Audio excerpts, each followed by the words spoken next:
Bienvenidos a este último encuentro del año de este ciclo, charlas, diálogos sobre, un evento que ha organizado el Consejo Nacional de Investigaciones Científicas y Técnicas CONICET Mar del Plata y la Universidad Nacional de Mar del Plata. Este espacio, que se viene desarrollando hace 2 años, lleva 7 encuentros con temáticas de gran impacto para la comunidad marplatense, con la presencia de 35 panelistas de referencia internacional y con más de 1.800 personas presentes acompañando durante todos los encuentros en estos 2 años. Esto se enmarca en los 10 años que celebra el CONICET en Mar del Plata concretamente. Antes de comenzar, queremos agradecer la presencia de autoridades de organismos, instituciones educativas, empresas, asociaciones, medios de comunicación y a todas las personas presentes. También agradecemos el espacio que nos brinda el shopping y el trabajo realizado por Carlos Sorrentino, jefe de servicios, y Juliana, personal del establecimiento, que están aquí presentes. Bueno, ahora sí, la dinámica de este encuentro será la siguiente. Los panelistas, que ahora conocerán, irán respondiendo y dialogando sobre 5 preguntas iniciales que se pensaron para abarcar los principales cuestionamientos acerca de este tema. Luego de esto, comenzaremos con las preguntas formuladas por ustedes. Se preguntarán de qué manera. Cuando ingresaron a la sala, personal del organismo les hizo entrega de unos papeles donde pueden escribir sus preguntas. Aquellas personas que quieran también pueden escribir su inquietud y entregarla a cualquiera de las colaboradoras que ven ubicadas en los pasillos de esta sala para que podamos leerlas a continuación. Para todas las personas que requieran algún tipo de asistencia para escribir sus preguntas, contamos con colaboradoras en la sala que están a su disposición. Solo tienen que levantar la mano y ellas se acercan.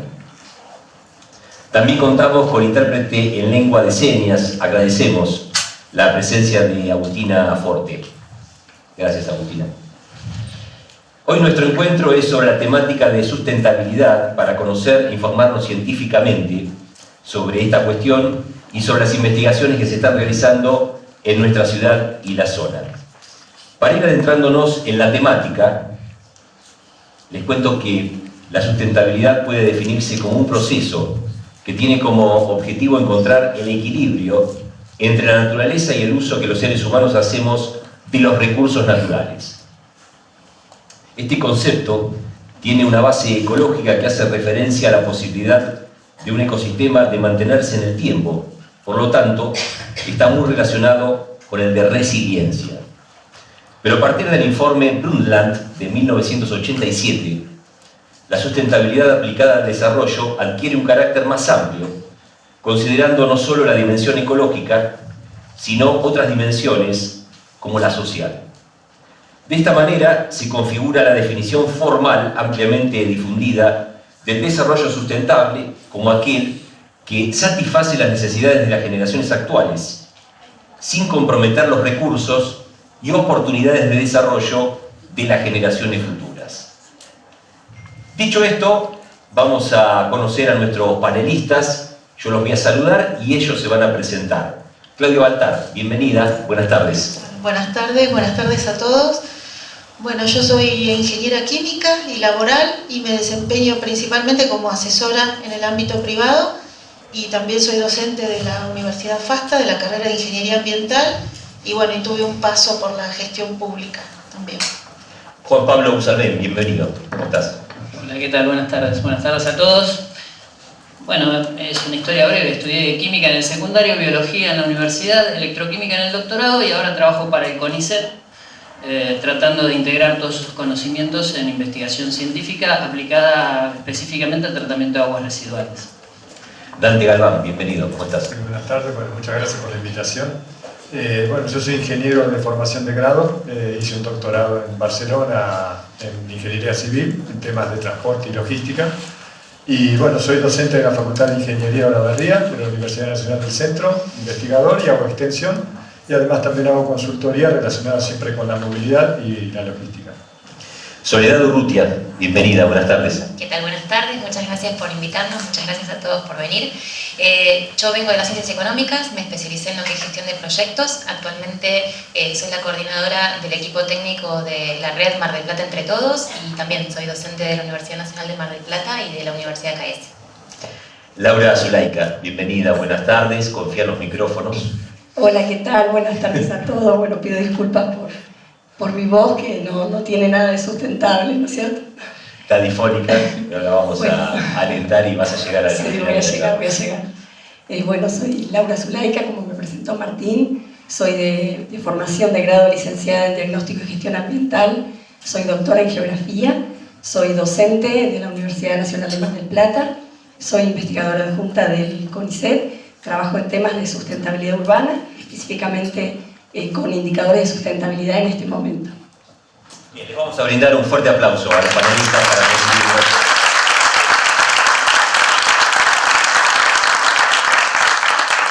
Y comenzamos con las preguntas.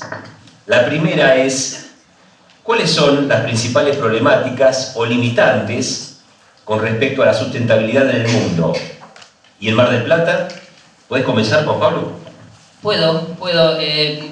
La verdad es que podría contestar con algunos indicadores técnicos y demás, pero cuando pienso este tema de la sustentabilidad, me sirve una analogía que tiene que ver con nuestro trabajo en el laboratorio y creo que, bueno, que nos puede servir a todos para pensar esto desde una óptica un poquito más alejada, con un plano más amplio. Nosotros en el laboratorio cultivamos bacterias y cuando queremos cultivar bacterias lo que hacemos es preparar unas botellas adentro de las cuales ponemos un caldo de cultivo. Ese caldo de cultivo contiene todos los nutrientes que las bacterias van a necesitar para reproducirse y bueno, y ponemos las bacterias ahí, algunas, y los ponemos en una incubadora al calorcito para que hagan lo suyo. Cada bacteria hace lo suyo, se divide, cada una da 2 y así, y bueno, al cabo de unas horas o de unos días tenemos millones de bacterias ahí adentro. Y bueno, claro, yo no puedo dejar de ver nuestro querido planeta Tierra como una botellita de cultivo.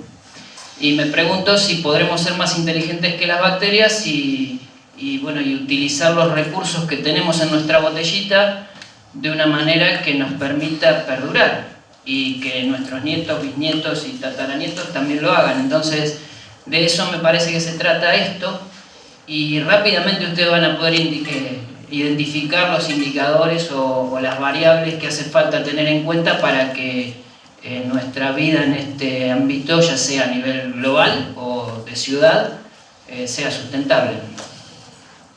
¿Alguien más del panel quiere agregar algo a esta pregunta? Sí, totalmente. Nosotros nos parece que, como decía Juan Pablo, el tema es que están empezando a haber un montón de problemáticas a nivel ambiental, pero es muy importante, por ejemplo, para poder diagnosticar, para saber realmente en qué estado está este planeta Tierra, en qué estado está esa botellita, tener la posibilidad de hacer diagnósticos y para eso es muy importante considerar... Acércate un poquito al micrófono. Tener datos que nos permitan conocer cómo están esos ambientes, ¿no? Porque para ver si estamos preparados para dejar los ambientes preparados para satisfacer necesidades futuras, bueno, tenemos que ver cómo está hoy, ¿no? Entonces, un poco en ese sentido trabaja Mar del Plata Entre Todos para dentro de lo que es el ambiente de Mar del Plata, como nosotros decimos, ver qué ciudad tenemos para ver qué ciudad queremos, ¿no? ¿Alguien más? Yo pensaba cuando hablamos de problemas ambientales o problemas de sustentabilidad, los problemas ambientales no tienen fronteras, trascienden cualquier límite político-administrativo y las consecuencias van más allá del tiempo y del espacio en el que se generan.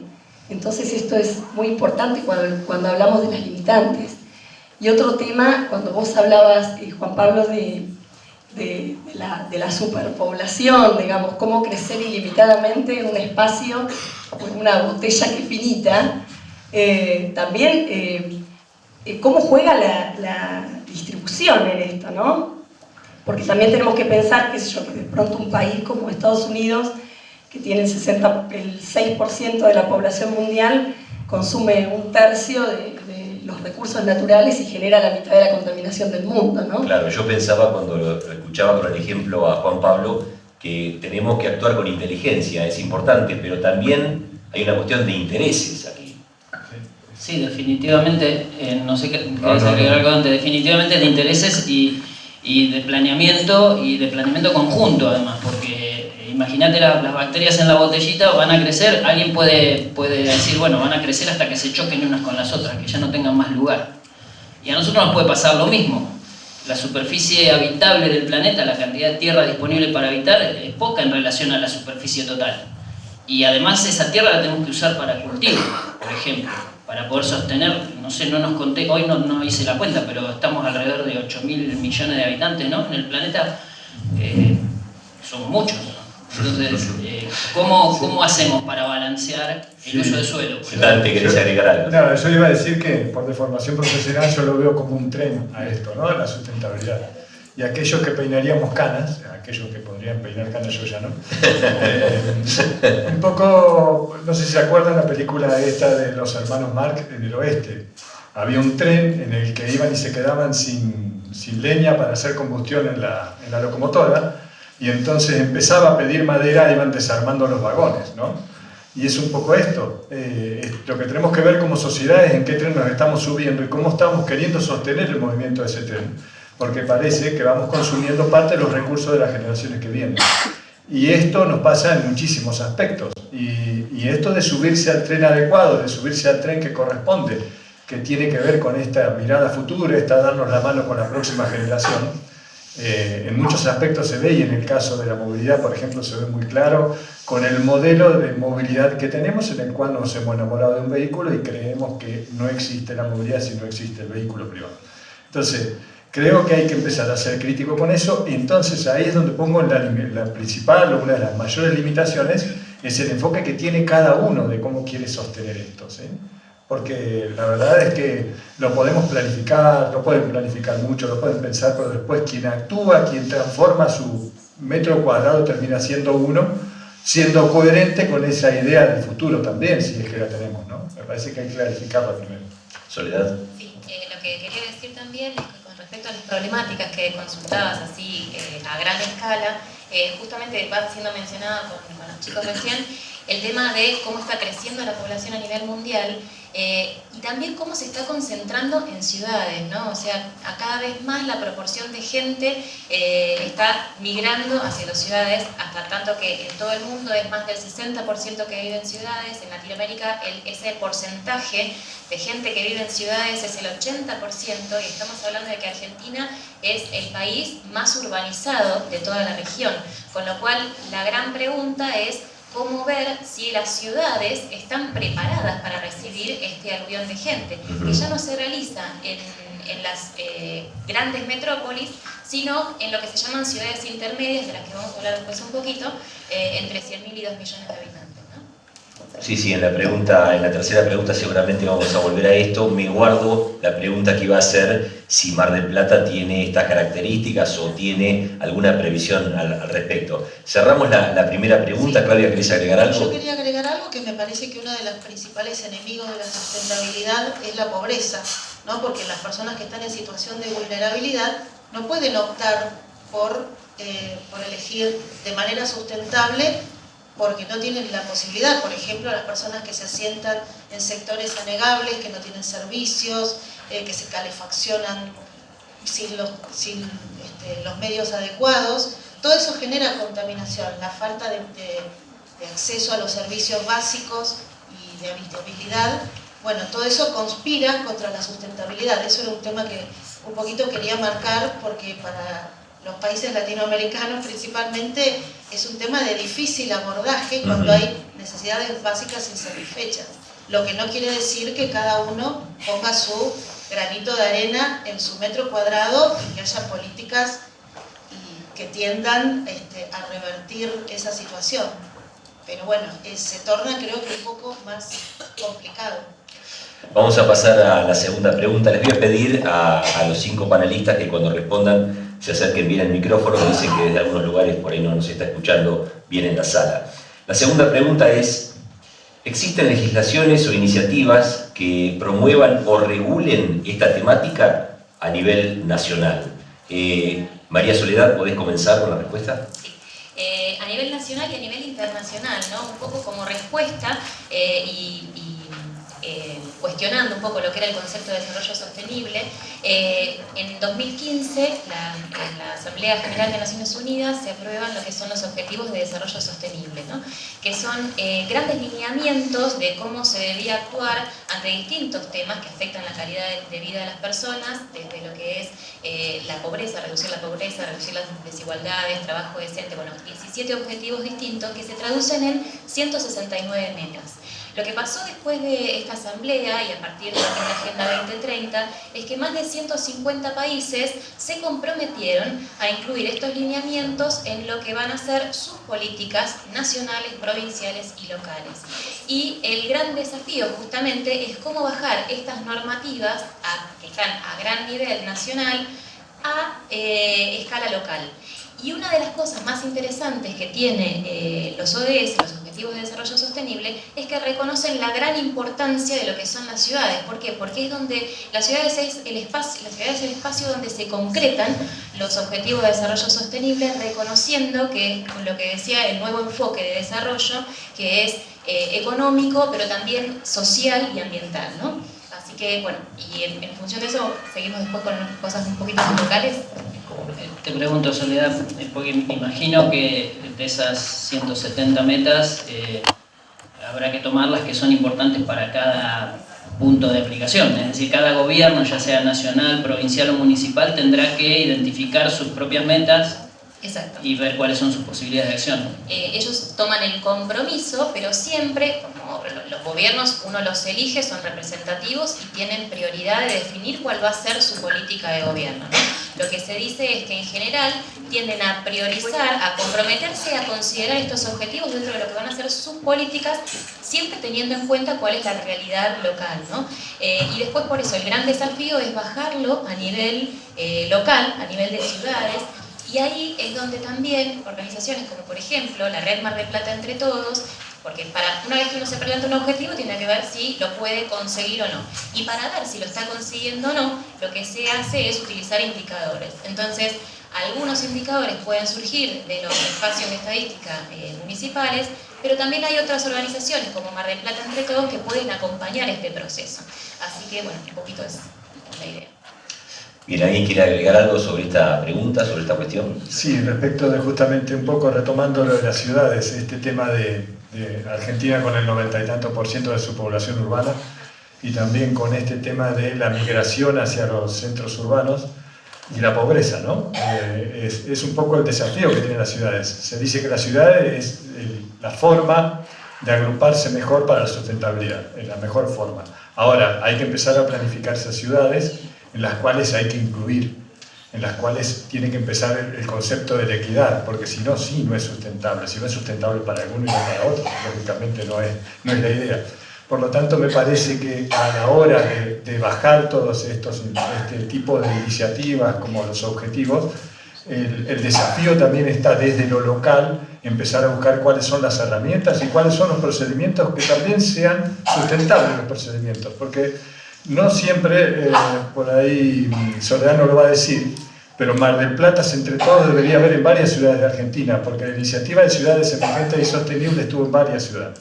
Sin embargo, no todas las ciudades han podido mantener este tema de tener una institución una iniciativa también local que mantenga este tema de los datos y que siga monitoreando, a pesar de que en algún momento el recurso internacional se retira, ¿no? En algún momento dice, bueno, ahora tienen que seguir ustedes. También el montar localmente este tipo de temas o de instituciones me parece que es fundamental, ¿no? Porque son las que van a dar los condicionamientos locales. Bien, completamos esta pregunta, la segunda, pasamos a la tercera, ¿me parece? La tercera de las preguntas es, bueno, concretamente, ¿qué es una ciudad sustentable? Laura, ¿podés comenzar vos? Sí, claro. Bueno, una ciudad sustentable es una ciudad, retomando un poco la definición de la iniciativa de ciudades sostenibles y emergentes, que permite alcanzar una alta calidad de vida para los habitantes, que minimiza el impacto sobre el medio natural y sobre los recursos naturales, que tiene una capacidad fiscal y administrativa para alcanzar el desarrollo económico, pero que además mantiene las funciones urbanas y que garantiza la participación ciudadana.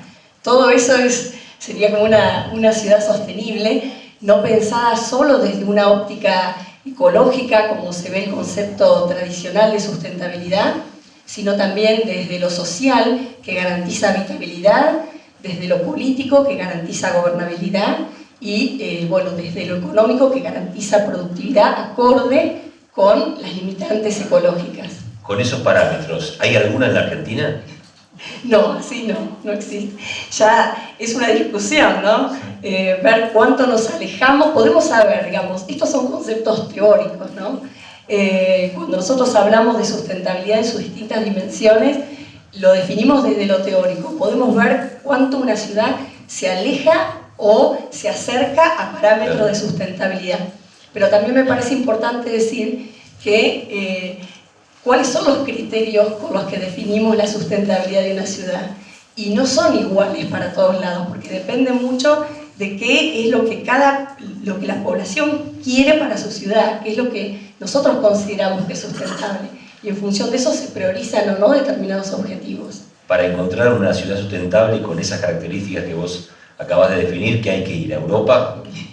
No creo que haya que ir a Europa. Creo que tenemos que definir qué ciudad queremos. Eso es fundamental. ¿Hacia dónde queremos ir? Definir objetivos que pueden ser en el marco de los ODS. Bueno, el objetivo 11 de los ODS habla de lograr que los asentamientos sean seguros, sostenibles, que sean inclusivos. Entonces, lo que nosotros deberíamos hacer es definir qué entendemos por ciudad sostenible y a partir de esos objetivos tender a alcanzarlos. Pero no necesariamente, porque también el bienestar, la equidad, la igualdad, las condiciones de vida no siempre se definen desde parámetros económicos, ¿no? Entonces me parece que es darnos el debate de qué ciudad queremos y definir nuestros propios parámetros de sustentabilidad. Les recuerdo a todos que ustedes tendrán la posibilidad de participar, tienen la posibilidad de hacerlo con preguntas por escrito. Vayan haciéndolo, tenemos papeles para que puedan escribir sus preguntas. Continuamos. Una cosa que quería agregar con respecto a esto de la sostenibilidad es que un poco lo que es siempre surge a partir de desarrollos teóricos, ¿no? Pero creo que lo importante es que tengamos en cuenta que nosotros pensamos en ciudades sostenibles como un concepto a alcanzar, que capaz que ninguna ciudad es totalmente sostenible, pero sí hay varias ciudades que tienen algunos aspectos que están muy buenos, y un poco esto del ejercicio de conocernos nos permite también saber, bueno, esto lo podemos mejorar, esto lo podemos aprender de tal ciudad, esto de tal otra, y para eso sigue siendo fundamental el tema de conocernos. Por ejemplo, el tema de, a veces se sugiere para decir, bueno, quiero alcanzar tal objetivo, lo podría medir de esta forma. Pero también se establecen determinados parámetros que a mí me permiten conocer si estoy más o menos cerca de ese objetivo, y nosotros lo que hacemos es un ejercicio de semaforización sugerido por el BID, por el Banco Interamericano de Desarrollo. Te pone amarillo, verde o rojo para ver cómo estás. Entonces tenés un panel, que ustedes lo pueden ver en el informe, donde puedes ver que en algunos aspectos estamos mejor y en algunos aspectos estás peor. Y esto en realidad no es por una crítica sola, sino que eso le debería permitir a quienes establecen las políticas públicas decir, bueno, empezamos por acá, ¿no? La idea sería un poco, en función de cuál es el diagnóstico que tenemos de la ciudad, saber orientar lo que es la acción política y la definición de las políticas públicas, ¿no? ¿Qué colores del semáforo prevalecen en Mar del Plata? Tenemos más de 100 indicadores, medidas para Mar del Plata, y tenemos de todos colores. O sea que por suerte en algunos aspectos estamos mejor y hay algunos en los que tenemos que... Creo que ahí está la clave también, ¿no? Que no sea sustentable en todo, sino que hay aspectos en los cuales uno va funcionando mejor que en otros. Yo quería dar algunas pautas, sí relacionadas con la movilidad, pero que sin duda tienen que ver probablemente con lo que están hablando en otros aspectos, en otros enfoques. Tiene que ver con esta idea de romper el esquema que tenemos de ciudades de centro y periferia. Un centro denso con la mayoría de las actividades. Nosotros en movilidad muchas veces la pensamos como si fuera una ciudad muy difusa con una papa en el centro, y esa papa es la que concentra la mayor cantidad de actividades. Esa ciudad no es muy sustentable porque su movilidad depende del auto casi el 100%, porque cada vez que tengo que hacer algún tipo de actividad ya sea recreativa, movilidad obligada, lo que sea, tengo que tomar el vehículo para hacerlo. La ciudad sustentable en ese aspecto, en términos de forma, en términos de planificación, tiene que ver más con un racimo de uvas, en el cual dentro de cada uvita yo hago esas actividades. O sea, yo trabajo cerca de mi casa o hago determinadas actividades cerca de mi casa, de ocio.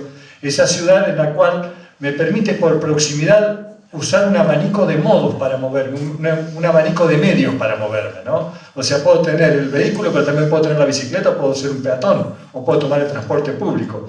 En la medida que yo tengo una ciudad muy difusa, una ciudad que se va perdiendo y que no sabemos nunca dónde termina esa ciudad, que muchas veces tenemos problemas para definirla, estamos haciendo una ciudad que cada vez es más dependiente del auto. Una de las mejores viajes, o el más sustentable de todos los viajes que tenemos, es el que no se hace. O sea, es aquel viaje que hoy con las tecnologías podríamos tenerlo. Es decir, ¿por qué muchas veces yo me tengo que mover a hacer un trámite si hoy están todas las características, todas las condiciones técnicas para no hacer ese viaje? No quiere decir que yo no quiera que la gente se mueva.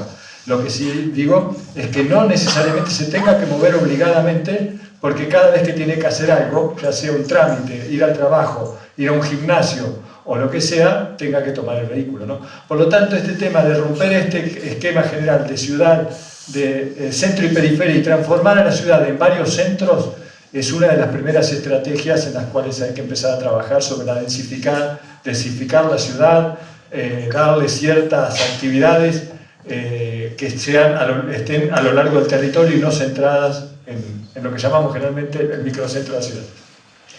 Claudia, Laura también quieren agregar algo. No, una de las cosas que quería agregar, que estaba pensando en función de lo que decía Dante, es el concepto de huella urbana, ¿no? Cuánto se extienden las ciudades en el territorio. ¿Huella urbana? Huella urbana, que es la superficie construida que tiene una ciudad. La ciudad cada vez se extiende más a bajas densidades de ocupación. Y eso genera muchísimos problemas. En estas ciudades emergentes, que es las que mencionaba Sole, de entre 100.000 y 200.000 y 2 millones de habitantes, la población se ha duplicado en los últimos 20 años por 6 o por 8, pero la huella urbana se multiplica por 12 o por 16, o sea, es muchísimo mayor.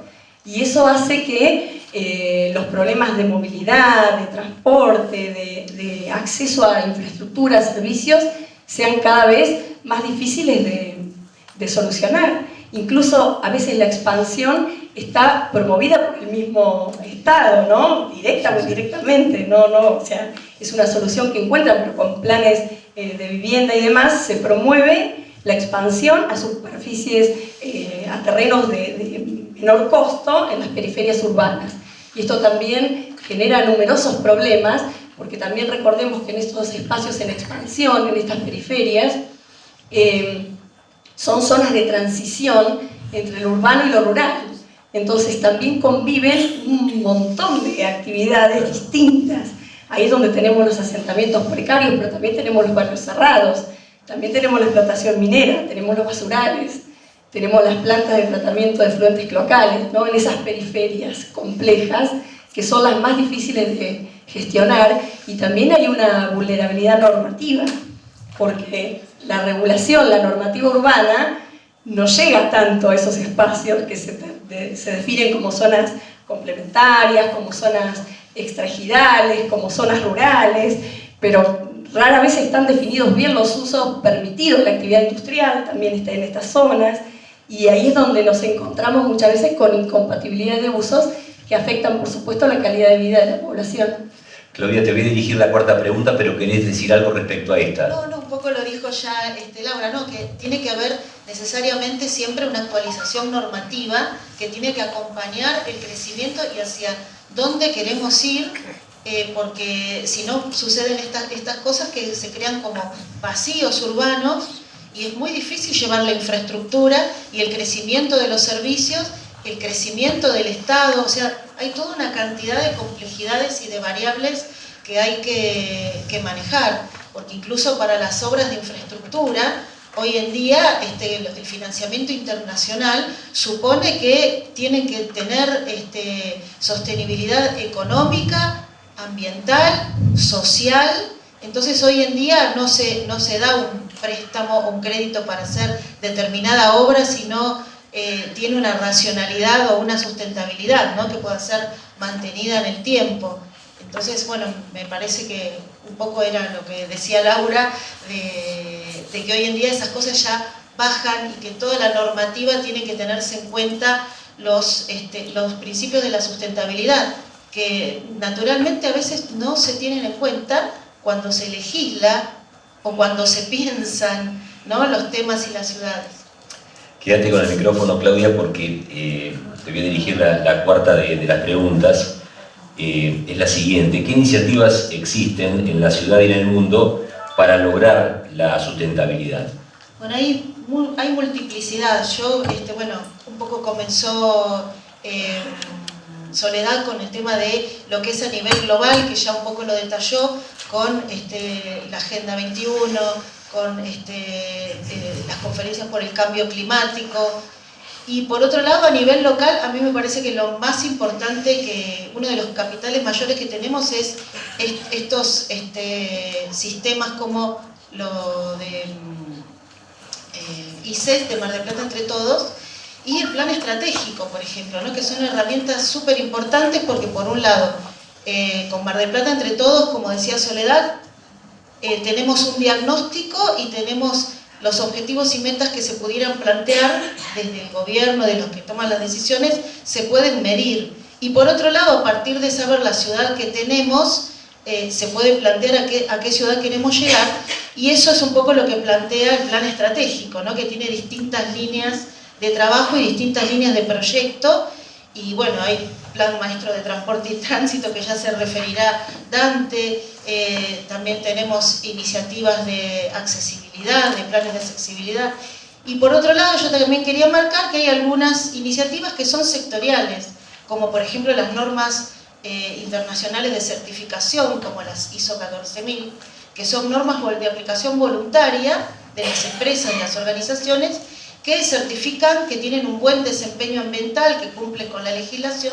Entonces nosotros sabemos que el producto que estamos adquiriendo o el servicio que estamos adquiriendo tiene estándares adecuados, porque también nosotros, cuando adquirimos un producto o un servicio, no sabemos qué desempeño ambiental tiene, o por ejemplo para fabricar ese vaso, si se infringieron normas ambientales. Nosotros compramos por precio y todavía no estamos acostumbrados a este tipo de estándares, y que toda esa normativa o los sellos de calidad, o por ejemplo las normas de certificación de playas sustentables, son elementos importantes. Juan Pablo. Sí, yo la escuchaba a Claudia y me preguntaba dónde queda la educación sobre estos temas en el inconsciente colectivo, quiero decir, en llevar el inconsciente colectivo hacia el lugar correcto, porque en el tema que nos toca, que es el del agua, a mí y al grupo que trabaja conmigo, notamos que, claro, la gente, por ejemplo, se va a vivir a barrios periféricos porque es donde están los terrenos más baratos, es porque es donde puede hacerlo. Inmediatamente empiezan los reclamos de servicios, tan pronto se formó un núcleo urbano y lo primero que pedimos son pluviales, o son cloacas o agua corriente, y tal vez no tomamos conciencia que cada vez que expandimos nuestra red de pluviales es más cantidad de agua que tiramos al mar, sin haberla usado para nada, y es menos agua que llega a nuestros acuíferos, y entonces no quiere decir que somos todos tontos, y que quiere decir que nadie nos hizo ver que tal vez no estamos yendo en la dirección correcta. Entonces, más allá de las legislaciones, que son relativamente nuevas en el país, nuestros legisladores han empezado a pensar hace relativamente poco en esto, no sé si por voluntad propia o por presión externa, pero lo han empezado a pensar, afortunadamente. Pero de ahí a que esto se traslade a la conciencia colectiva y aprendamos todos a comportarnos quizás como las generaciones más jóvenes, ¿no?, que están bastante más preocupados que los anteriores. Digo, ahí hay una falencia importante, y tampoco sé si el sistema educativo está preparado para suplirlo. Yo, si fuera gestor, capaz que entraría por ahí primero, por informar. Sí, voy a dar un ejemplo de Mar del Plata. Cuando hace Mar del Plata Entre Todos la encuesta de percepción ciudadana, les preguntamos en su momento cómo creían ellos que se solucionaba el problema del tránsito, de la movilidad, pero le decíamos tránsito para ser más más familiar. Y ellos planteaban la necesidad de ciclovías, planteaban la necesidad de carriles exclusivos, planteaban la necesidad de mayor accesibilidad, pero también planteaban un espacio público, mayor espacio público de estacionamiento. Por lo tanto es imposible, o sea, me están pidiendo para la misma ciudad un espacio público limitado y el mismo que hay lo tengo que usar para 3 cosas diferentes. Ahí me parece que está un poco la maduración del concepto, ¿sí? Y muchas veces la disociación entre lo que demandamos y lo que queremos, ¿sí? Demandamos esto, decimos que queremos esto, pero en realidad cuando nos tocan, por ejemplo, el auto, es diferente. Y otro tema que me parece interesante es el plan estratégico. El plan estratégico iba en línea con esta ciudad compacta, diversificada y mixta. Y también iba con la idea, a partir de una planificación conjunta que se ha hecho por las universidades, de ponerle un límite a ese crecimiento de la ciudad, a esa invasión de la zona productiva, por decirlo de alguna forma. Bueno, en algún momento eso que hay que empezar a hacerlo efectivo, porque el problema es, hace muchos años Vialidad Provincial diseñó una circunvalación, un circunvalar. Hace unos años, cuando volvimos a la idea del circunvalar, ya estaba invadida la zona del circunvalar que había planificado. Si no, vamos detrás de la demanda porque nos va superando desde el punto de vista del avance sobre el territorio. Y sigue la ciudad cada vez más difusa. 2 veces más de ciudad respecto a la población. Eso nos da una pauta, ¿no? Según tu indicador. Por lo que decís que tenemos que definir el tamaño de la botellita. Hay que definirlo y planificarlo. No está mal que no está pensemos mal. en que la botellita tiene que tener un tamaño y que no puede crecer indefinidamente. Tal cual. Porque para que esa ciudad sea sustentable, por lo que vemos, por los servicios, por todo, es imposible que esto tenga una ciudad que se expanda definitivamente. ¿Y cómo se hace eso si sigue habiendo gente que la elige para vivir? Perdón, hay un libro muy bueno que se llama El triunfo de las ciudades, que él plantea que las urbes, o sea, la gente que viene a las ciudades, lo que nosotros a veces llamamos periferia, pero aquella población que está en las zonas exteriores de la ciudad, te demuestran lo bueno que tiene esa ciudad y no lo malo que tiene esa ciudad, porque dice que esa gente viene a buscar una oportunidad. Por lo tanto, por más que interiormente uno haga las cosas relativamente bien, el doble desafío es de incluir continuamente a la gente que viene a buscar su oportunidad. Claro. O sea que lo bueno es que el trabajo no se termina nunca. Soledad. Un poco en línea con lo que dice Dante, con lo que decía Claudia, hay un montón de iniciativas,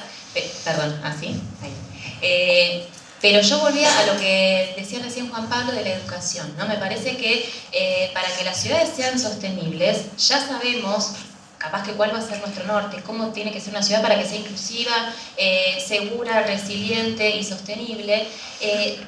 Tenemos un montón de información, tenemos un montón de iniciativas. Es fundamental, primero, que se comuniquen entre sí, ¿no? Y eso es uno de los ODS, el 17, que habla de la asociación y cuánta gente está trabajando en lo mismo y que de repente tendría que empezar a trabajar juntas. Pero también me parece que hay que empezar a destacar un poco lo que es el rol del ciudadano, ¿no? Porque no es que las soluciones van a llegar. Nosotros primero, siempre decimos en Mar del Plata entre todos que la primera forma que tenemos de participar como ciudadanos es informándonos qué es lo que pasa. Entonces, conocer cuáles son los conceptos de sostenibilidad, conocer cuáles son las pequeñas cosas, como hoy decía Claudia, para que sea sostenible, y en la medida que visibilicemos los problemas o las situaciones o los diagnósticos que tiene la ciudad de Mar del Plata y consigamos que estas iniciativas trabajen en conjunto, va a ser una forma de conseguir ciudades sostenibles. No es solamente una cosa que tiene que hacer el gobierno, es empezar a trabajar colaborativamente cada uno desde su lugar, desde sus instituciones y reconociendo cuál es el norte al que tendríamos que apuntar como sociedad, ¿no? Me parece. Antes de continuar, quizá para que todos tengamos los conceptos claros, utilizaron resiliencia, yo también lo mencioné en el texto inicial.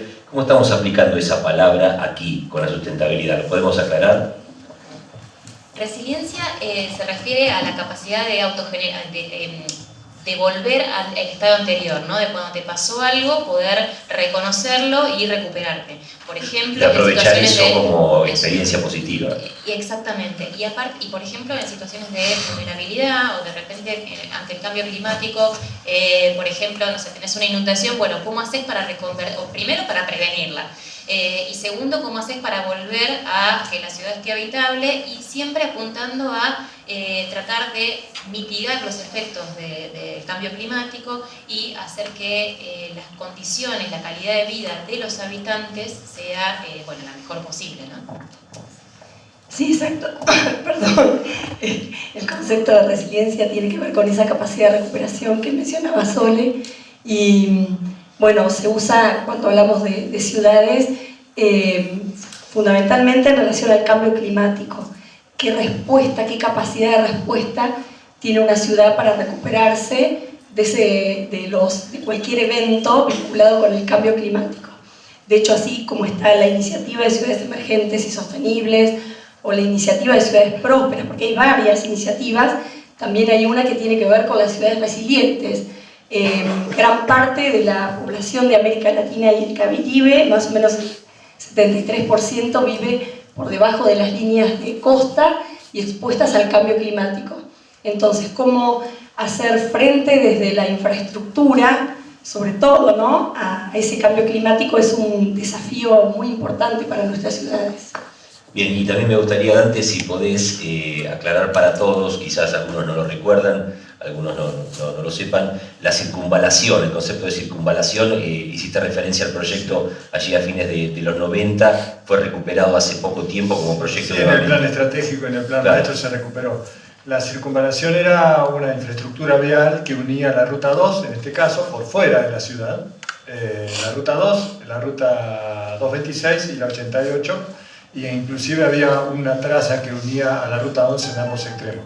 Este era un poco el planteo de la circunvalación como objetivo de traslado de los vehículos pesados que unirían parque industrial y puerto, y la reconversión de la avenida Champagnat como una vía urbana y una vía, hasta diría yo, un parque, ¿no? Un parque lineal. Pero era un proyecto que, bueno, que se viene hablando hace muchos años, que el plan estratégico lo tiene, que el plan maestro lo tiene, pero que en definitiva se tuvo que consensuar hace unos años también porque la traza se tuvo que rectificar. Claro. Cerramos esta pregunta, pasamos a la quinta. ¿Sí? ¿Les parece bien? Tienen unos minutitos más para hacer sus preguntas por escrito. Hacemos la quinta, que es la última, y después ya pasamos a las preguntas que nos han llegado a través de las redes sociales y a las que ustedes han formulado en esta tarde. ¿Cómo hacemos más vivibles nuestras ciudades y qué puede hacer cada uno de los presentes para lograr ese objetivo? Dante, ¿podés comenzar con la respuesta? Sí, a ver, un poco lo hemos charlado, lo que puede hacer cada uno es empezar a tener en cuenta este tipo de conceptos, o por lo menos cada vez que hacemos una demanda, ver qué objetivo tiene desde el punto de vista de la sustentabilidad. Pero a mí me gustaría traer a colación desde el lado de la movilidad un tema que me parece acuciante, que tiene que ver con la seguridad vial. Porque uno está hablando de futuro, de las generaciones futuras, está hablando de el consumo energético, está hablando del calentamiento global, está pensando en algo que parece que nos quedara tan lejos, ¿no? Estamos pensando en proteger a las generaciones futuras, y sin embargo parece que no nos importara, por lo menos por lo que va pasando en Argentina desde hace 30 años, con la seguridad vial, ¿sí? Estamos perdiendo la generación actual. Y gran parte de la generación futura también, porque los siniestros de tránsito, que lo llamamos así por un tema de que en primera instancia podrían ser evitables, si es que los queremos evitar, porque parece que no los queremos evitar, pero en cierta forma, más o menos el 30% de las personas que son fallecidas, o depende de la zona, tienen que ver con personas entre 20 y 30 años. Y el 90% de esas causas son del factor humano, corresponden al factor humano. Por lo tanto, en primera instancia creo que para que esta sustentabilidad sea algo palpable, tenemos que empezar por lo que hoy ya tendríamos que estar trabajando, y que probablemente en ese camino hacia una ciudad más segura desde el punto de vista vial, nos va a llevar a una ciudad más sustentable. Y en este sentido me parece que quiero rescatar un poco El 90% de la población en Argentina vive en ciudades, pero la mayoría de ese espacio público en la ciudad se lo damos al auto. Bueno, la ciudad tiene que empezar a planificarse con el centro en la persona, en el humano, no en la máquina, ¿sí? Entonces, en ese sentido, cuando uno mira cualquier infraestructura de la mayoría de las ciudades en las que nos movemos, está pensado para el auto y para el auto. Es más, la mayoría de las veces no encontramos ni sendas peatonales, no encontramos rampas, nos encontramos continuamente con barreras físicas y funcionales. Por lo tanto, en primera instancia, lo que desde el punto de vista de la movilidad hay que empezar a trabajar es con una apuesta a la diversificación de los desplazamientos, que no solamente sean autos, sino que hay que empezar a darle mayor responsabilidad al transporte público, a la bicicleta y al transporte a la movilidad peatonal y andante. Juan Pablo. Sí, yo te escuchaba antes y te escuchaba antes también cuando hablabas del racimo de uvas y soy un defensor acérrimo de la bicicleta, me encanta andar en bicicleta y la verdad es que esta ciudad es imposible para andar en bicicleta. Y lo del racimo de uvas, si querés, da la impresión de que se estuviera dando, porque hay pequeños núcleos comerciales y de instituciones, los bancos y demás, hay como distintos centros, más allá del microcentro, en la ciudad donde uno puede recurrir a hacer sus cosas, a hacer sus trámites, o a comprar un regalo, qué sé yo, a lo que necesita, hay mercado, y hacemos el intento, algunos de movernos en bicicleta, pero hay dos cosas que me parece que tenemos que tener en cuenta, ¿no? La seguridad vial, bueno, primero, esa no la cuento, esa la dijiste vos, la seguridad vial debe de mejorar. Le saco el vial, la seguridad, porque salgo con la bici y no me puedo olvidar la cadena. Tengo miedo de salir con la bici así, dejarla e irme a hacer la compra al mercado y cuando salgo me tengo que volver a pata, no, es así. Y después me pasa, yo vivo al norte de la ciudad, ahí por la zona de Constitución, y mis vecinos, voy en la bici, a veces no hay mucho lugar para pasar, y no pasa la bici primero, pasa el auto primero. Entonces no solamente la prioridad que se le da al auto, sino la prioridad que nos damos a nosotros mismos. Pareciera que el que está al lado no importa. Entonces, ¿qué puede hacer cada uno en términos de sustentabilidad para nuestra ciudad? Y empezar a mirar al que está al lado, esa capaz sería la primera de las medidas y ver si de esa manera podemos mejorar nuestra calidad de vida. Porque así como vamos, esto es el que llega primero, te pasa en todas las esquinas. No solo cargar las tintas sobre la infraestructura, sobre las legislaciones, sobre los gestores. No, sin duda cada uno, ¿no? que el respeto por el otro es fundamental. Lo que sí es cierto también es que lo que uno tiene que facilitar determinados mínimos para que cierta gente que, por ejemplo, no se sube una bicicleta, se pueda subir una bicicleta. Pensemos en determinados sectores de la ciudad donde la gente mayor no puede salir de su casa porque no tiene veredas, ¿sí? Tiene que caminar por la calle, a veces en condiciones buenas o malas, eso hay que ver según el barrio, y por ahí el transporte público no es accesible. Entonces, buena primera decimos, cómo en cierto sistema la movilidad te empieza a coartar tu posibilidad de acceder, ya no te digo de movilizarte como quieras o en lo que quieras, sino inclusive de acceder a un lugar. Por lo tanto, me parece que es importante, sí, lo que vos decís, como el resto, ¿no? No nos podemos, todos somos parte de este sistema, por eso es un sistema.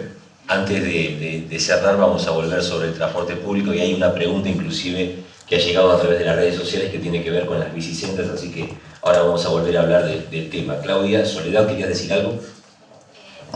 Sabés que una de las cosas que nosotros aprendimos para ver, viste cuando vos decías si las ciudades son vivibles y son sostenibles, sí. Bueno, una de las cosas que aprendimos con Dante era que no es que es la bicisenda o el carril inclusivo o tal cosa la solución, ¿no? Sino que lo primero y lo más importante a gran escala para ver si las ciudades son vivibles es conocer las ciudades, hacer un buen diagnóstico y saber qué es lo propio para cada ciudad, ¿no? Me parece que de ahí es empezar a hacernos las preguntas adecuadas para empezar a opinar y tomar decisiones en base a evidencia, ¿no? Me parece que eso es una cosa muy importante, y no es que el metrobús es bueno o la ciclovía es bueno o tal cosa es bueno. En realidad lo bueno es qué es lo que necesitamos cada uno para nuestras ciudades. Y una cosita con respecto a lo que decía Juan Pablo es también a escala pequeña nosotros somos responsables. Y vos sabés que hay una en la ONU publicada, se llama La Guía de los Vagos para Salvar el Mundo, ¿no? Que son esas pequeñas cositas que te la pueden descargar, esas pequeñas cositas como cuidar el agua, cuidar la electricidad, saber preocuparnos por el otro, bueno, todas esas pequeñas cositas que nosotros podemos ir haciendo todos los días para contribuir a la sostenibilidad de la ciudad. Yo lo que quería agregar es que la sostenibilidad es una construcción colectiva, digamos, no es ni dependiente de un Estado ni dependiente de individualidades, sino que es o sea, entre todos, por eso son tan importantes estos instrumentos, entre todos tenemos que ver hacia dónde queremos llegar y por ejemplo, para mí es un tema claro con lo que pasó hace unos años con la separación de residuos. No solamente fue un tema municipal y una iniciativa municipal, sino que la gente a través de la difusión, de la educación y de toda una serie de acciones, las personas se involucraron. Si el individuo particular no se involucra, por más que haya normativa, financiamiento, que tenga uno, digamos, todas las posibilidades, si no hay un involucramiento colectivo, los temas no funcionan, no se pueden lograr. Me parece que es análogo a es transversal a todos los temas dentro de lo que es la sustentabilidad. Sí, en cuanto a la separación de residuos, a mí me da la impresión que cuando hubo una fuerte campaña, eso se hizo y creció. Y después cuando no se hizo esa campaña o decayó, como que la gente dejó de hacerlo también. Es que las cosas tienen que ser sostenibles en el tiempo, justamente.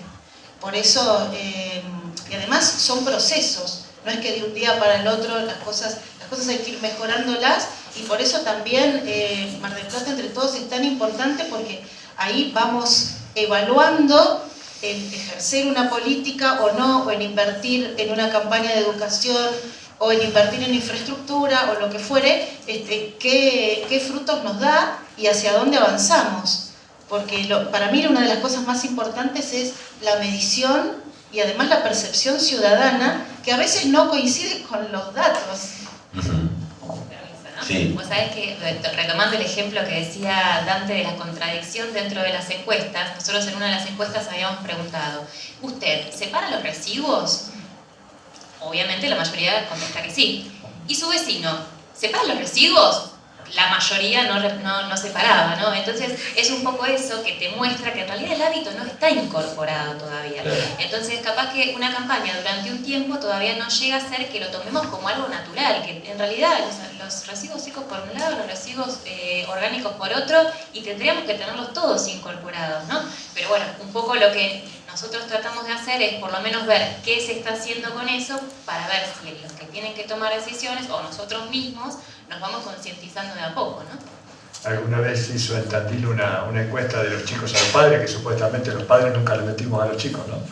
Y entonces dijeron cuál era el problema de la seguridad vial, 90% que se manejaba mal.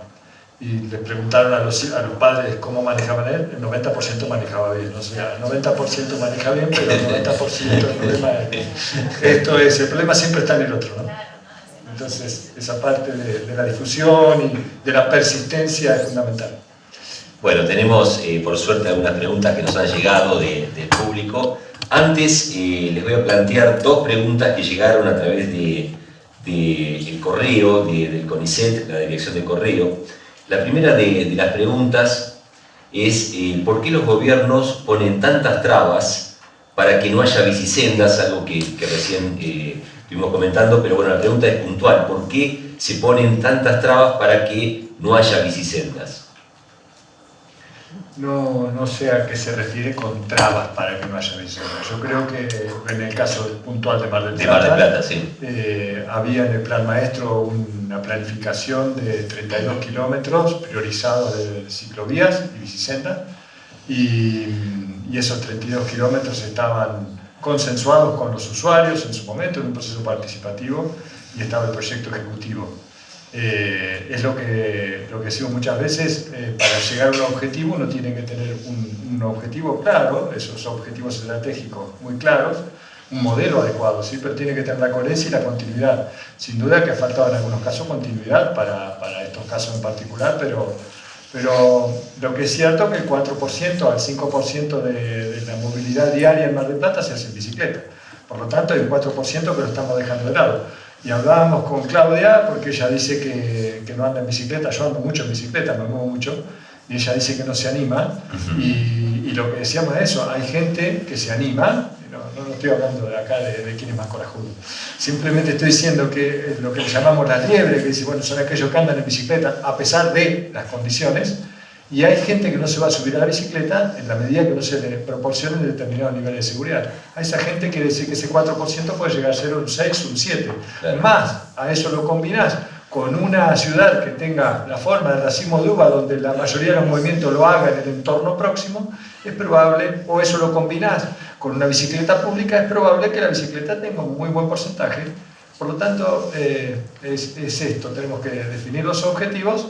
Lógicamente, estas ciudades no se hacen de la noche a la mañana. Durante muchos años no hemos invertido en la bicicleta o en el peatón. Ahora transformar una ciudad, hacer accesible una ciudad, es mucho más costosa que diseñarla accesible, ¿sí? Bueno, hoy hay que darle tiempo, pero sí que habría que tener una continuidad. ¿Se podría aprender de ese error y empezar a diseñar las periferias de una manera lógica, pensando que las que lo vayan a ocupar definitivamente van a usar más la bicicleta que el coche? A ver, es complejo porque aquí hay intereses públicos, privados, y hay un juego bastante interesante. Lo que es cierto que algunos de los elementos, la herramienta de planificación Mar del Plata están, por lo tanto hay que empezar a trabajar sobre ello y tal vez la normativa haya que ajustarla a eso. Me surge la pregunta porque te hace falta, bueno, frecuentemente voy para el parque industrial, al General Sabio, y es impresionante la cantidad de bicicletas que circulan por esa senda que está en el centro de una avenida que da miedo realmente, muchísimo tránsito, pero la cantidad de bicicletas es increíble. Hace unos días asistí a una charla de un arquitecto en el colegio, en el centro de ingenieros, y él hablaba un poco, había sacado las cuentas de por qué se pagaba más impuestos. Si por algo construido, un suelo con un aporte, una construcción, o en el suelo sin urbanizar. Y se pagaba mucho más impuestos en forma relativa por un terreno el que le había construido. Por lo tanto, desde ese punto de vista, vos estás propiciando que haya vacíos urbanos que no estén usados. Y entonces estás propiciando hasta de lo que tiene que ver con los impuestos, qué tipo de ciudad tenés, ¿no? Estás propiciando una ciudad difusa, porque está diciendo, yo me siento arriba del terreno y gano más dinero que si le hago algo. Entonces, a veces es tan sistémico esto, ¿no? Claudia, antes de pasar a la siguiente pregunta, ¿querés agregar algo sobre bicisendas? No, que en realidad, con respecto a todas estas cosas, que faltan incentivos también, ¿no? Como lo que hablaba antes, no tanto de las bicisendas, sino de, por ejemplo, cuando hay vacíos o hay ese tipo de cosas. No hay incentivos para ocupar el suelo, para consumir menos agua, para toda una serie de cosas que ayudan a la sustentabilidad, porque también la gente, yo creo que no se termina de involucrar cuando ve que no hay ningún parámetro de premios y castigos tampoco, ¿no? ¿Y de qué manera podría hacerse eso? ¿Qué tipo de incentivo podría darse? Mira, por ejemplo, en realidad yo lo pienso, por ejemplo, desde el punto de vista del agua, ¿no?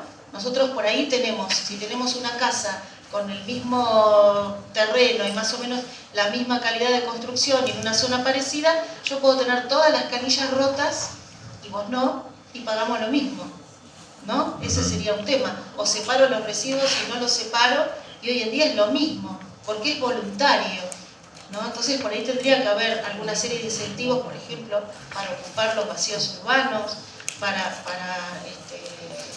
por eso, para mí la normativa hay que actualizarla de manera permanente.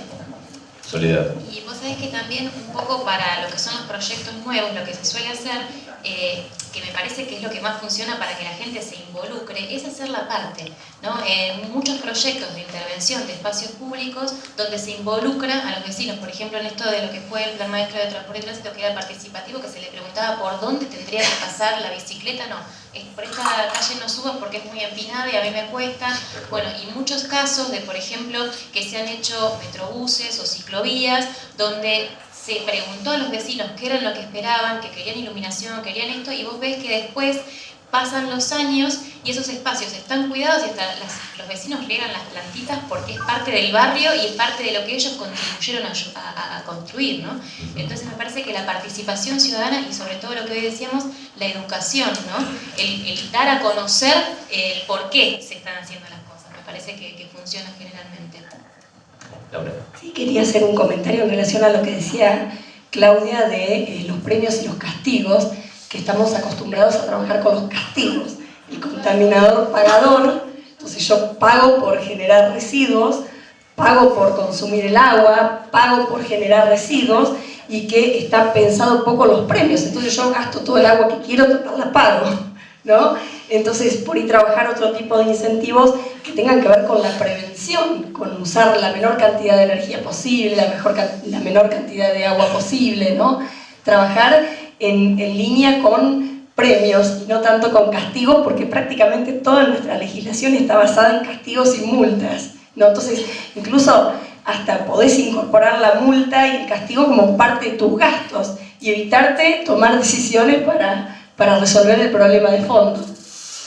Bien, les aclaro que nos quedan 20 minutos. Tenemos una pregunta que llegó a través de las redes y después las preguntas del público. La segunda de las preguntas, tan interesante como la primera, ¿qué sería una playa sustentable? ¿Hay en Mar del Plata alguna? Primero para eso, bueno, en Mar del Plata hay algún tipo de certificación y justamente cuando nosotros decidimos adaptar lo que es la medición, ¿no? el modelo de medición, nos dimos cuenta que para algo tan importante, para los casi 50 kilómetros de costa que tenemos, es que no teníamos datos sobre la ciudad. Entonces, si bien hay algún tipo de certificación, lo que suele haber es que las certificaciones son a nivel internacional, ¿no? El bandera azul o tal cosa, ¿no? Que generalmente para decir si se cumple o no, estamos considerando parámetros de otros lugares y nosotros no nos podemos comparar, por ejemplo, con lo que son playas del Caribe. Claro. Entonces, justamente estamos nosotros trabajando aparte vieron que siempre que empieza la temporada empezamos, que la playa, que el ancho, que sí, que no, que se está contaminada, bueno. La respuesta de Mar del Plata entre todos ante esas cosas es, miramos, bueno, ¿qué es lo que pasa en Mar del Plata? Y ahora empezamos un trabajo que pinta que va a ser bastante interesante, donde participan la Facultad de Ciencias Exactas y la Facultad de Ciencias Económicas de la Universidad Nacional de Mar del Plata, la UTN, el Colegio Profesional de Turismo, Mar del Plata entre todos, donde vamos a hacer la primera medición de algunas playas, estamos haciendo algunos talleres donde incluso se participan balnearios privados y públicos. Entonces, ¿para qué? Para tener un conjunto de indicadores que después se pueden empezar a replicar a lo largo, ahora lo vamos a hacer esta temporada con una pequeñita prueba piloto de 12 balnearios más o menos. La idea es que esto sea sostenible, porque no tiene sentido medir nunca las cosas una sola vez, ¿no? La idea es empezar un sistema, y quien dice, justamente una de las cosas que queremos es decir, bueno, tenemos estos indicadores, vemos qué nos dicen, y capaz que con el tiempo podemos pensar en un sistema de medición de indicadores que sea propio y de certificación que sea propio para Mar del Plata. Y con esto nos estamos no solamente centrando, porque tampoco hay que mirarse siempre a uno mismo, ¿no? Estamos trabajando en conjunto con una red latinoamericana que se llama ProPlayas, que justo en esta semana se está haciendo el Congreso Latinoamericano de Ciencias del Mar. Así que estamos trabajando bastante para poder tener una buena medición y poder empezar a tener respuesta a esas preguntas. Bien, ¿algo más sobre esto? ¿Playas sustentables? A ver quién se anima con esta respuesta. La pregunta es, ¿tenemos un tiempo límite para volvernos globalmente sustentables?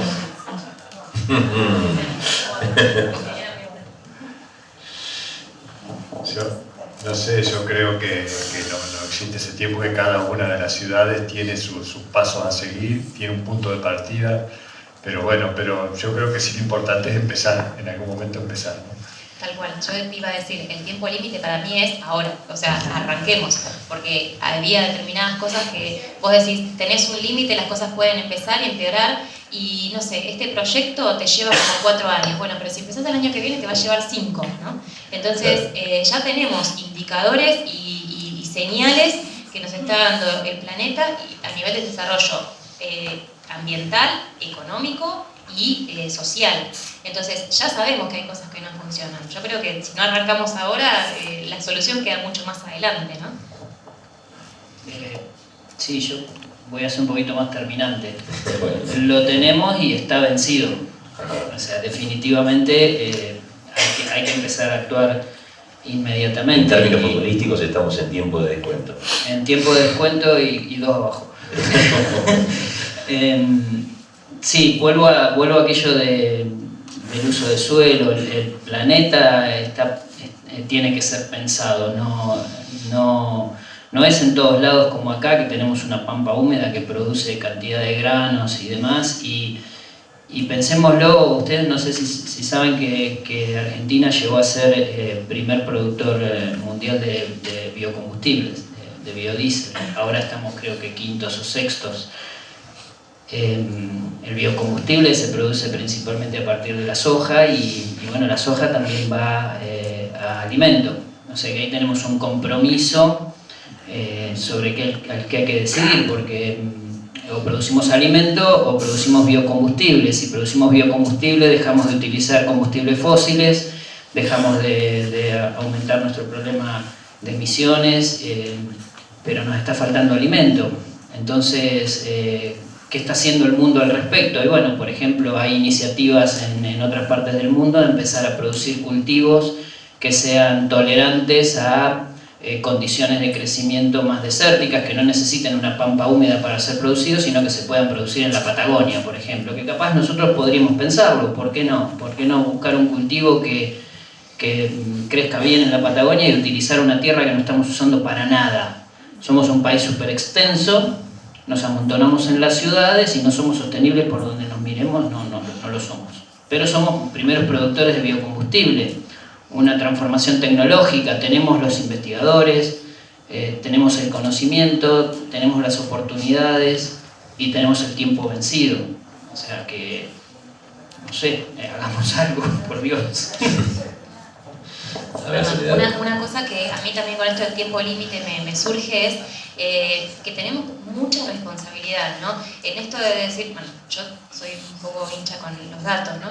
Pero tenemos información, pero esa información hay que usarla muy responsablemente, ¿no? Por esto del tiempo límite, que se nos acaba, que sí, que no hay que generar miedo. Digamos, bueno, tenemos esta situación, ¿qué hacemos? Bueno, preguntémosle a los que están trabajando en este tema, trabajemos juntos, eduquémonos, empecemos a conocer. Me dicen desde el gobierno, vamos a tomar tal decisión. Bueno, ¿y en qué te fundamentás, no? Me parece que una responsabilidad grande que tenemos es el uso prudencial de los datos, no generar miedo, porque hay un montón de herramientas que hoy sí se pueden empezar a usar. El tema es que muchas veces, en Mar del Plata, así como tenemos algunos indicadores en rojo, tenemos cosas increíbles que pasan también y que no los conocemos. Entonces me parece que yo apelo mucho a la responsabilidad de nosotros como ciudadanos, porque lo que nosotros podemos hacer como ciudadanos es lo que está a nuestro alcance. Entonces el tema de empezar a conocer estas situaciones, informarnos y empezar a actuar responsablemente, ¿no? Pero no generar miedo, porque hay cosas que sí se pueden empezar a resolver. Sí, quizá buscar el límite justo, ¿no? Entre la reacción y no generar un miedo que paralice. No, es que además tenemos las oportunidades, tenemos los recursos. No solo podemos producir grano, tenemos los recursos. Mar del Plata misma, yo cuando hoy se hablaba de las ciudades sustentables, digo, Mar del Plata es una hermosa ciudad para vivir, hay una desigualdad enorme que hay que resolver, pero tenemos también una capacidad potencial de producir cosas. Tenemos un cordón frutihortícola que es privilegiado, tenemos 50 kilómetros de playa. Lo que parece que hace falta es un poco de orden, de pensamiento racional y de sincronización de esfuerzos, ¿no? Porque es como que todo avanza de a poco por el esfuerzo de alguien en particular. Y si nos ponemos todos de acuerdo, capaz va mejor. Yo creo que hay que plantear objetivos y metas que puedan ser alcanzables y después ir con el tiempo, porque a medida que va avanzando, digamos, nuestra historia como sociedad y vamos adquiriendo nuevos hábitos, nuevas prácticas, bueno, ahí podemos ampliar nuestros horizontes, pero tampoco nadie puede pensar en resolver todo de una sola vez, porque todos los temas ambientales son procesos progresivos que llevan tiempo. Hablamos hace un rato de la separación de residuos. Aquí la pregunta que llega desde el público es ¿cómo evalúan el funcionamiento del sistema de reciclado en Mar del Plata? ¿Y cuál creen que ha sido la falencia en la aplicación del programa? Además preguntan ¿qué se espera a futuro de esto? Yo a futuro no puedo decir porque no estoy en la mente de las personas que van a decidir sobre estos temas, pero sí lo que puedo decir es que yo creo que se empezó con un proyecto que era bastante sustentable porque tenía, bueno, todo digamos, una raíz tecnológica que fue dejar de volcar en un basural a cielo abierto y ir a un relleno con características de seguridad y de tecnología aplicada. Se cerró el basural a cielo abierto, se construyó una planta de separación, se adecuó una planta de separación y recuperación de materiales y de alguna manera también se generó la normativa como para darle sustentabilidad económica, ¿no? Además de la sustentabilidad ambiental de las nuevas instalaciones. Creo lo que todavía no hay es que esto se tome como una política de Estado, ¿no? Entonces, como hablábamos hoy, hay algunas interrupciones. Sí, bueno, esto tiene que llevar todo un proceso, incluso Mar del Plata hizo hasta una matriz de costos donde están perfectamente definidos todos los costos del sistema GIRSU, el sistema de gestión integral, que va desde la separación inicial hasta la disposición final, pasando por la recolección, por todo. Y a su vez también está, lo que creo que yo es lo más importante, es la cuestión social, que eso todavía hay mucho por resolver de todo el sistema, la cantidad de recuperadores urbanos, porque lamentablemente esta actividad además es un sumidero, ¿no? de la falta de empleo, Claro. porque hay muchas personas que entran y salen, ¿no? del sistema de recuperación de residuos. Y creo que es lo más difícil. En la época que yo estuve en la gestión pública, ¿no? decíamos que, bueno, ojalá todo este tema de los residuos fuera un tema de ingeniería, y no lo es. Sería muy fácil de resolver, pero las cuestiones sociales y las cuestiones también de que, como hablaba, es una construcción colectiva, todo es participativa 100%. Entonces creo que cuando decayó un poco la parte educativa, la parte de concientización, me parece que fue un poco en desmedro, ¿no? Que no pasaba nada. Y además también tengamos en cuenta que esto fue todo una construcción que fue voluntaria, porque no hay normativa aplicable que nos obligue hasta el momento a separar los residuos. Nos quedan 10 minutos, son muy buenas todas las preguntas que tenemos que han llegado del público, vamos a intentar responderlas. La siguiente es, ¿qué datos hay sobre la contaminación del aire en Mar del Plata y sobre el uso de agrotóxicos en el cordón frutihortícola? Con respecto a la contaminación del aire en Mar del Plata, por fuentes tenemos distintos tipos de contaminación. Tenemos por fuentes fijas, por fuentes móviles. Por fuentes fijas, por ejemplo, con respecto a la industria, nosotros no tenemos industrias contaminantes o que tengan volúmenes de emanación de contaminantes importantes. De hecho, la que tiene por ahí mayor caudal es la central 9 de julio, y después hay industrias molestas, como la parte de las harineras, ¿no? Que más que dar contaminación atmosférica son molestas, generan olores. Después, con respecto a la deriva, digamos, de los agroquímicos, en cuanto a calidad de aire, que yo conozca, no hay estudios específicos de calidad de aire. Sí, la contaminación por ahí se ha alguna medida indirecta de la contaminación es epidemiológica, o de la calidad de suelos, o de la calidad de los cursos de agua, pero no hay mediciones de contaminación de aire, porque además esa es una contaminación que es puntual, digamos, ¿no? Bien, la siguiente pregunta me parece que está relacionada a algo que dijiste, Soledad, en el comienzo de la charla, hace un ratito. Habla sobre los grados de sustentabilidad en Mar del Plata. Voy a la segunda parte. ¿En qué indicadores estamos mejor y en qué indicadores estamos peor? Bueno, ha evolucionado bastante, ¿no? Es una pregunta un poco complicada porque no me acuerdo todos los datos, pero lo que te podía decir es, tenemos para medir lo que es la sostenibilidad un conjunto de indicadores que son los que se miden en distintas ciudades de Latinoamérica, y ya te digo, son más de 100. Originalmente en la primera medición de la ICES, los temas que habían dado más en rojo eran, bueno, uno transporte, el otro la gestión de las cuentas públicas, el otro el agua, ¿no? A partir de ahí, algunos indicadores han ido evolucionando, y sobre todo lo que nosotros hacemos es hacer el monitoreo de los indicadores con este ejercicio de semaforización, ¿no? En función de unos parámetros que algunos especialistas determinaron, esto es bueno, esto es mejor, esto es malo, le ponemos amarillo, verde o rojo, y los invito a todos a que lo descarguen, porque dentro del informe en www.mardelplataentretodos.org ustedes pueden ver la lista. Son 20 capítulos los que tuvimos en el último informe, y lo más interesante que van a tener es no solamente poder ver cuál es el dato, que me parece que eso ilustra, porque en realidad nosotros ponemos a disposición toda la información que tenemos de manera gratuita, ¿no? Uno puede saber cuál es el dato, cómo se midió, pero lo que enriqueció capaz que el segundo informe, que les va a interesar más si lo ven, es que participaron más de 60 especialistas. En el caso de logística y transporte estuvo trabajando Dante, Laura y Claudia estuvieron trabajando en la parte de residuos y ambiente, y entonces no solamente ves el dato, sino que te los explican y te los contextualizan, ¿no? Entonces, al que tenga interés, que es en cada tema particular, los puede ir viendo. Ya te digo, esos son los que se priorizaron en aquel momento y fueron evolucionando. Ya por suerte tenemos varias mediciones más.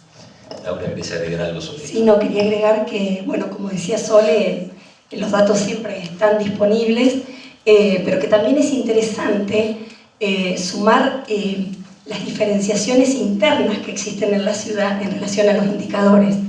Que, digamos, estas iniciativas que son muy interesantes, permiten comparar cómo se ve Mar del Plata en el contexto de un conjunto de ciudades latinoamericanas. Entonces el rojo, el verde, el amarillo están definidos en ese contexto de ciudades latinoamericanas y nos posicionan en el contexto latinoamericano. Pero a la hora de definir estrategias de gestión, meternos al interior de la ciudad con nuestros propios parámetros de rojo, amarillo y rojo nos va a permitir ver cuáles son esas diferenciaciones y en dónde estamos peor y en dónde estamos mejor. Incluso hemos avanzado nosotros en el grupo con estas áreas periurbanas, donde a veces la ciudad se toman los ejidos urbanos, que por supuesto son definidos internacionalmente, pero dejamos de lado sectores que son importantes de analizar y que tienen problemáticas específicas que a veces no las relevamos con los indicadores. Entonces, también es un punto interesante para avanzar, ¿no? Para avanzar en conjunto. Tiene razón Laura, vos sabés que un poco más de elegido lo que es la zona urbana de lo que es Mar del Plata, nosotros lo tomamos y, claro, uno de los datos que nosotros tenemos es que la ciudad de Mar del Plata tiene más cantidad de habitantes que 9 provincias de la Argentina, ¿no? Entonces, no es lo mismo en un territorio mucho más chiquitito, ¿no? En comparación.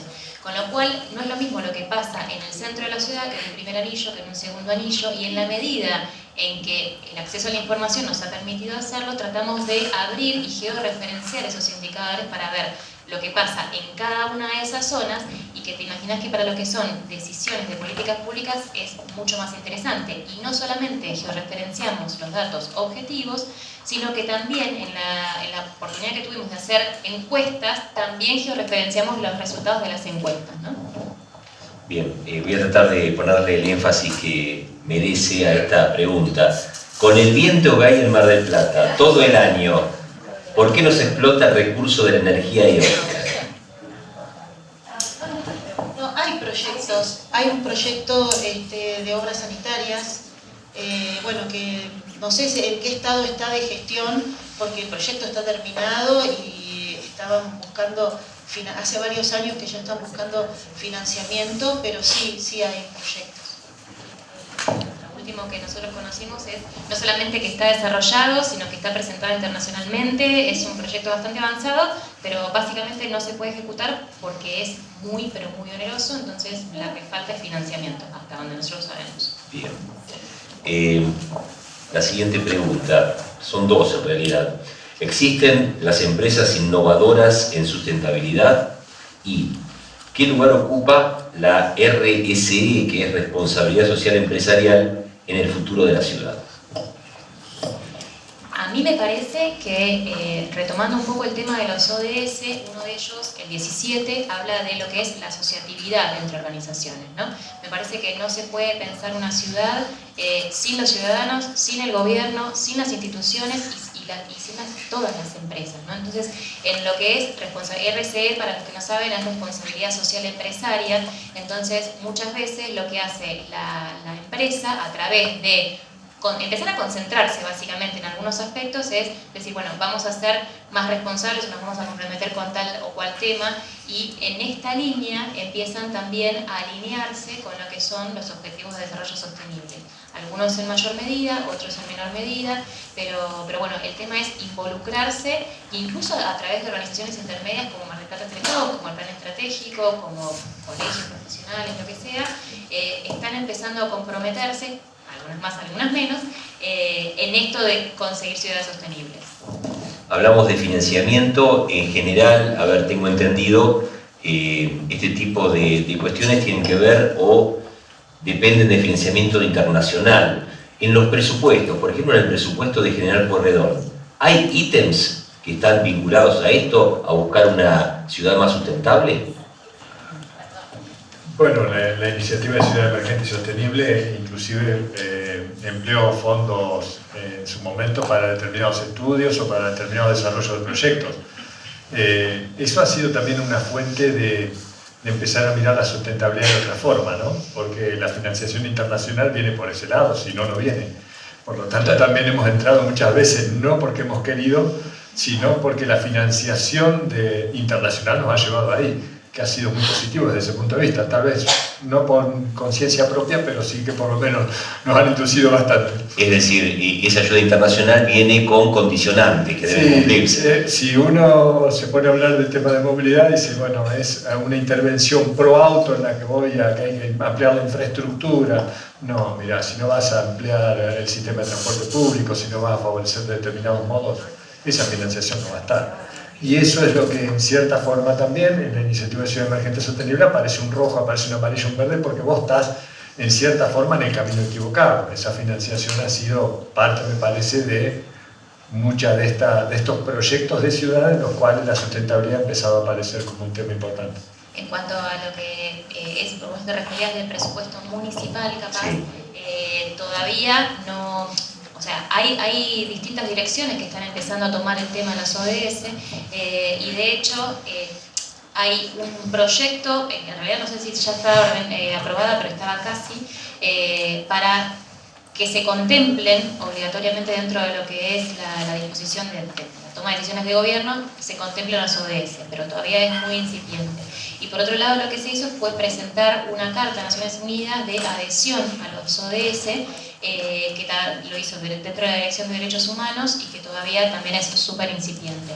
Pero no, o sea, la idea es que esté alineado con eso, todavía no conocemos si tiene efectivamente presupuesto asignado, ¿no?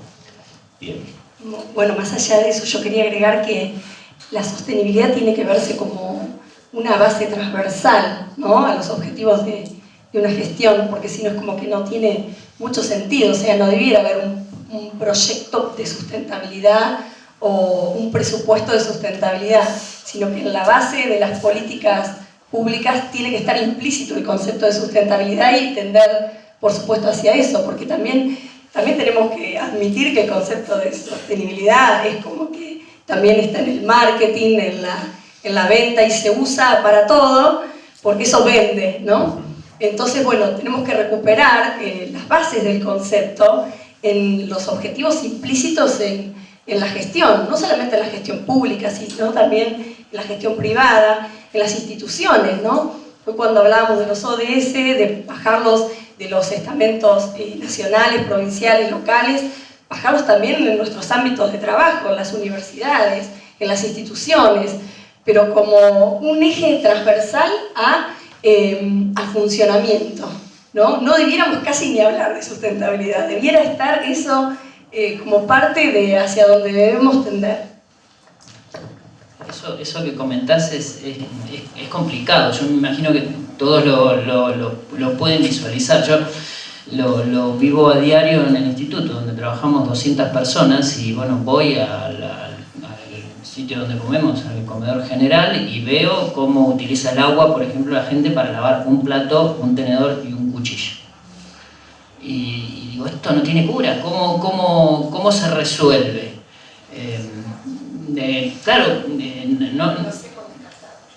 Claro, sí, que no sea con golpes. Y por otro lado, tenemos algunas iniciativas dentro del instituto de recolección, de separar los residuos. Incluso ahí estamos haciendo compost de algunos de los grupos, pero no hay una adhesión generalizada, por más que se informa. Entonces, retomo aquello de la educación y de la toma de conciencia. No educación en términos de que, esta gente que no entiende nada, no, sino el hecho de hacer llegar la información de la manera correcta para que todos nos demos cuenta de que lo mejor que podemos hacer para ser más inteligentes que las bacterias esas de la botellita. Porque si no, se nos va a acabar el espacio, se nos va a acabar el agua.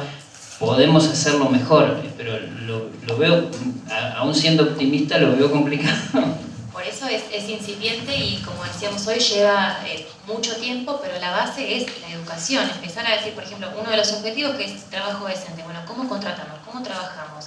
¿No? El hecho de cuidar a las personas. Pues para mí la clave es educar y enseñar el por qué estamos haciendo las cosas, ¿no? Y bueno, ya cuando se pongan a ver los objetivos son bastante más concretos de lo que parecen ser. Desprendernos un poquito de las excusas también, ¿no? Porque ¿cómo contratamos? Dijiste. Y bueno, sí, contrato en negro, porque los impuestos son impagables. Siempre tenemos un porqué que le echa la culpa al de al lado. El tema da para muchísimo y seguramente tendremos alguna otra oportunidad para seguir conversando con ustedes. Pido un fuerte aplauso para los panelistas. Claudia Alvar, Juan Pablo Benjamín, Dante Galván, Soledad Urrutia, Laura Gilanca. Muchísimas gracias. Buenas tardes a todos.